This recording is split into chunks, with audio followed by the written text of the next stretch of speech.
मनुष्य जीवन बहुत सी दिशाओं में फैला हुआ है। उसकी अपनी आवश्यकताएं हैं जिन्हें वो तरह तरह से पूरी करता है। इस प्रकृति में वो सारी चीजें मौजूद हैं जो मनुष्य के जीवन यापन के लिए चाहिए। अगर यूं कहें तो अतिशयोक्ति न होगी कि प्रकृति और मनुष्य एक दूसरे के पूरक हैं और प्रकृति का जरा सा बदलाव भी मनुष्य के जीवन पर सीधा असर डालता है। भारत क्योंकि एक कृषि प्रधान देश है और आबादी का एक बहुत बड़ा हिस्सा इस पर आश्रित है, लेकिन कृषि प्रधान देश होने के बावजूद देश का ऐसा बहुत सा हिस्सा है जहां कृषि उत्पादन करने के लिए पानी की कमी है। गुजरात भारत के पश्चिम में बसा राज्य है। भारत के अधिकतर क्षेत्रों में मॉनसून आधारित खेती की जाती है और गुजरात भी इससे जुदा नहीं है। इसलिए इस क्षेत्र की जल आवश्यकताओं को पूरा करने के लिए एक पहल की आवश्यकता थी, जिससे जल समस्याओं को समाप्त किया जा सके। वाटरशेड कार्यक्रम ने राज्य में खेती के बढ़ावे में और ग्रामीण क्षेत्र के लोगों की समस्याओं का अंत करने में बहुत बड़ा योगदान दिया है। इंटीग्रेटेड वाटरशेड मैनेजमेंट प्रोग्राम की परिभाषा को देखें तो वो कुछ इस प्रकार है। वाटरशेड प्रबंधन को मिट्टी, पानी और वनस्पति के 3 बुनियादी संसाधनों के प्रबंधन के लिए जाना जाता है और वाटरशेड कार्यक्रम को हाइड्रो जियोलॉजिकल यूनिट के रूप में परिभाषित किया गया है, जिसमें वर्षा का पानी एक ही आउटलेट या मोहरी के माध्यम से बहता है। वाटरशेड विकास का सीधा मतलब मनुष्य द्वारा संरक्षण, संपोषण, उत्थान और सभी प्राकृतिक संसाधनों का विवेकपूर्ण उपयोग है, जैसे भूमि, जल, पौधे, पशु आदि। वाटरशेड प्रबंधन प्राकृतिक संसाधनों और मनुष्य के बीच एक बेहतरीन संतुलन स्थापित करता है। वाटरशेड किसी भी विकास की योजना को एक प्राकृतिक भू हाइड्रोलॉजिकल इकाई प्रदान करता है। इस अप्रोच को रिज टू वैली कहते हैं। वाटरशेड कार्यक्रम उस क्षेत्र के लिए एक वरदान है जिन क्षेत्रों में पानी की कमी होती है। Gujarat state watershed management agency ने 2008 की गाइडलाइन का अनुसरण करते हुए वाटरशेड परियोजना का शुभारंभ किया और integrated watershed management programme IWMP को वर्ष 2009 और 10 में आरंभ किया गया। कार्यक्रम को बहुत ही बारीकी के साथ डिजाइन किया गया है। इसमें राज्य स्तर, जिला स्तर, प्रोजेक्ट स्तर और ग्राम स्तर पर अलग अलग कमेटी कार्यरत हैं। Gujarat state watershed management agency ने कार्यक्रम को 5 चरणों में पूरा करने की योजना बनाई, लेकिन इस प्लानिंग का बहुत ही अहम हिस्सा होता है कैपेसिटी बिल्डिंग। वाटरशेड कार्यक्रम में कैपेसिटी बिल्डिंग के लिए हर स्तर पर कार्यक्रम को मजबूती देने के लिए प्रशिक्षण का प्रावधान रखा गया है। 2009-10 में कार्यक्रम का प्रथम चरण प्रारंभ किया गया, जिसमें प्राथमिकता अनुसार क्षेत्रों का चुनाव किया गया। पिछले 4 वर्षों में कार्यक्रम ने उम्मीद से ज्यादा सफलता हासिल की है। पूरे गुजरात को प्राथमिकता के आधार पर मानो कि सबसे ज़्यादा जरूरत वाले एरिया को सबसे पहले लिया हमने, और जो प्राथमिक आधार पर जो हमने 5 प्रायोरिटी की हैं। सबसे पहले 5 प्रायोरिटी को हमने 5 प्लान में, 5 योजनाओं में किया है। जो 11th ईयर प्लान थी, 5 ईयर प्लान थी, 12th ईयर 5 ईयर प्लान थी, 13th और 14th प्लान तक हम पूरे गुजरात को कवर कर लेंगे। कार्यक्रम को सफल बनाने में सही योजनाकारी करके आगे बढ़ा गया, जिसमें तकनीक का बहुत बड़ा योगदान रहा है, जिससे हर क्षेत्र की सही और पूरी जानकारी हासिल करने में बहुत मदद मिली। साथ ही कार्यक्रम के मूल्यांकन और निगरानी में भी तकनीक एक बड़ा योगदान दे रही है। सूचना संचार प्रौद्योगिकी उपकरणों के प्रयोग में सबसे पहले है वाटरशेड की वैज्ञानिक प्राथमिकता। इसमें GIS नक्शे, उपग्रह चित्रण, स्थानिक और गैर स्थानिक डेटा। इसके बाद आता है भागीदारी सूक्ष्म निरीक्षण। इसमें विषयगत नक्शे, GPS, हाइड्रोलॉजिकल मॉडलिंग शामिल है। फिर आता है निगरानी और मूल्यांकन। इसमें web GIS system, mobile embedded tracking system शामिल है। और इसके बाद आता है प्रभाव आकलन। इसमें मल्टी टेम्पोरल रिमोट सेंसिंग।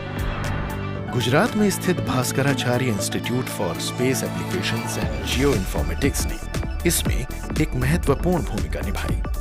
इस संस्थान की मदद से उच्च स्तरीय सर्वर तैयार किया है, जिसमें एक बेहतरीन GIS सिस्टम मौजूद है।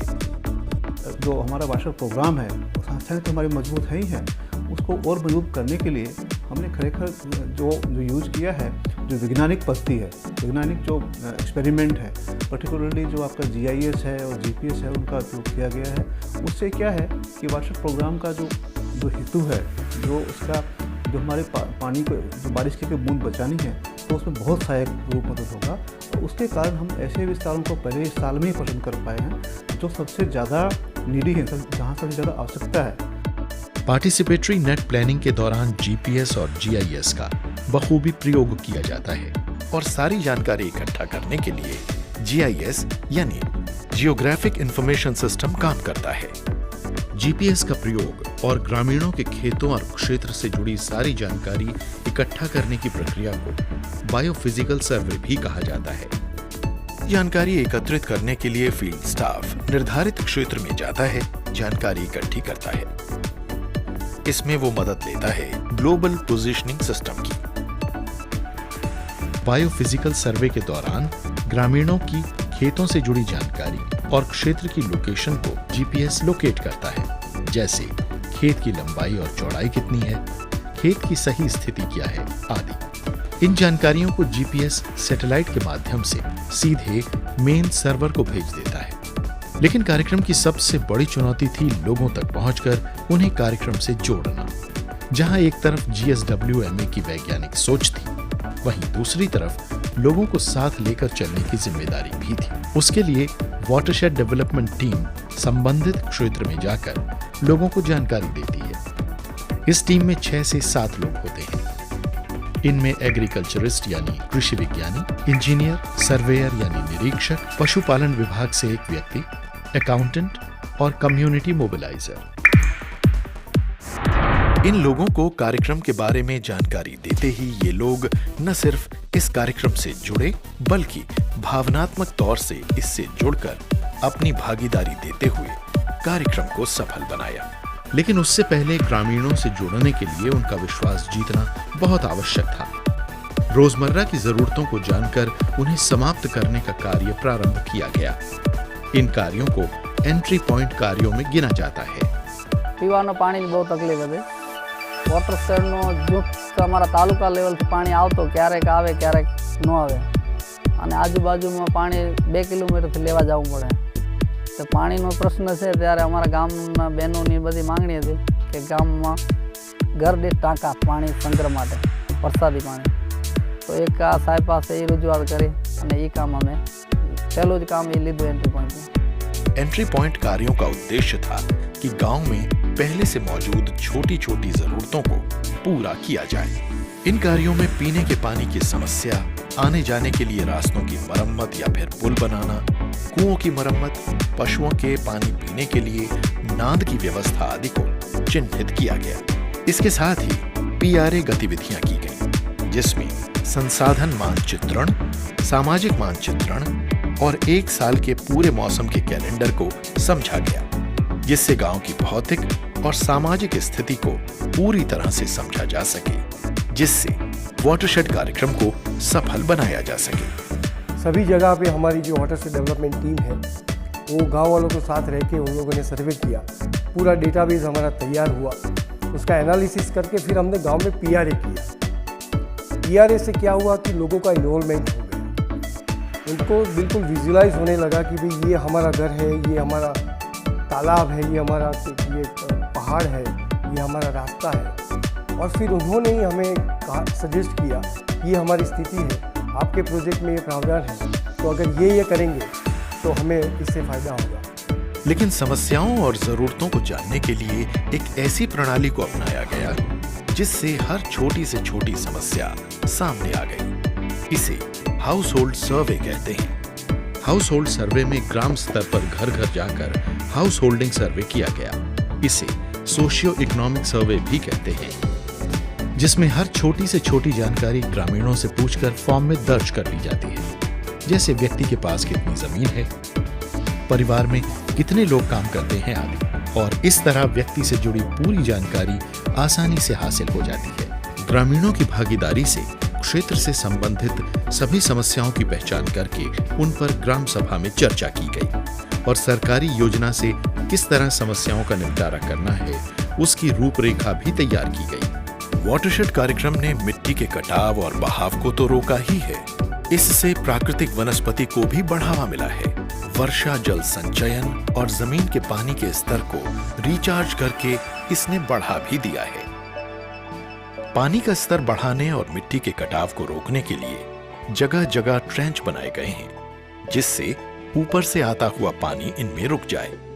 साथ ही ट्रेंच के दूसरे हिस्से पर मिट्टी इकट्ठा करके गूगल के पेड़ लगाए गए हैं। इस पेड़ की जड़ें मिट्टी के भीतर तक समा जाती हैं और मिट्टी के कटाव को तो रोकती ही हैं, साथ ही एक किस्म की जड़ी बूटी के काम भी आती हैं। शुरुआती दौर में किए गए कार्यों का परिणाम यह है कि जिन जनजातीय क्षेत्रों में कार्य किया गया, उस क्षेत्र में खेती करने का तरीका बदला है। और ये बदलाव कच्छ में देखा जा सकता है। किसान पारंपरिक मानसून आधारित और शुष्क खेती से हटकर अब जीरा और कपास जैसी खेती कर रहे हैं, जिससे किसानों के जीवन में एक बेहतर बदलाव आया है। वाटरशेड विकास को आगे बढ़ाते हुए चेक डैम बनाए गए, खेतों को बराबर किया गया, खेतों में सिंचाई के लिए पानी उपलब्ध कराने के वास्ते तालाबों की खुदाई की गई, जिससे पानी का संचयन कर भविष्य के लिए प्रयोग में लाया जा सके।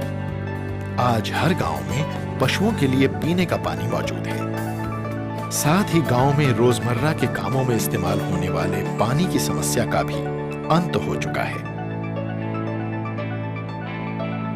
बरसात के दिनों में गांव वासियों को अपने खेतों में जाने में काफी परेशानी होती थी, क्योंकि ज्यादातर खेत नदी के दूसरी तरफ थे। नदी में ज्यादा पानी आ जाने से खेतों में आना जाना बहुत मुश्किल था, लेकिन अब ऐसा नहीं है। जिन जिन क्षेत्रों में ऐसी समस्या थी, वहां पर क्रॉसवेयर यानी पुल बनाकर इस समस्या का समाधान कर दिया गया है। वाटरशेड कार्यक्रम की सफलता का सबसे बड़ा उदाहरण यह है कि 2010 में मंजूर हुए प्रोजेक्ट में लगभग 3,32,000 परिवारों को लाभान्वित किया गया, क्योंकि वाटरशेड कार्यक्रम में लाइवलीहुड प्रमोशन यानी आजीविका को प्रोत्साहित करने का प्रावधान रखा गया है, जिसमें 2009 और 10 में पास हुए प्रोजेक्ट में लाइवलीहुड प्रमोशन के लिए 10% फंड रखा गया है, जिससे लोगों को आजीविका के साधन मुहैया कराए जा सके। इसमें ग्राम स्तर पर कम्युनिटी मोबिलाइजर ग्रामीणों की योग्यता को परखते हुए उन्हें स्वयं सहायता समूह बनाने के लिए प्रोत्साहित करता है, जिसके कारण गरीब भूमिहीन महिलाओं को सशक्त करने का कार्य किया गया, जिसका परिणाम ये हुआ कि गांव की बहुत सी महिलाओं को अपने हुनर को निखारने का मौका तो मिला ही, साथ ही आजीविका चलाने के लिए एक साधन उनके जीवन से जुड़ गया।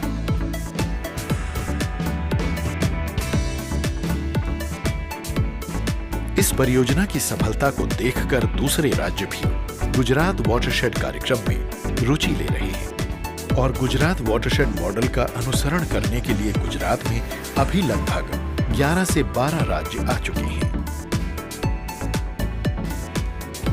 गुजरात राज्य में गुजरात स्टेट वाटरशेड प्रबंधन एजेंसी की सफलता के गवाह सिर्फ गुजरातवासी ही नहीं, बल्कि कार्यक्रम की सफलता को पूरे देश ने देखा है। GS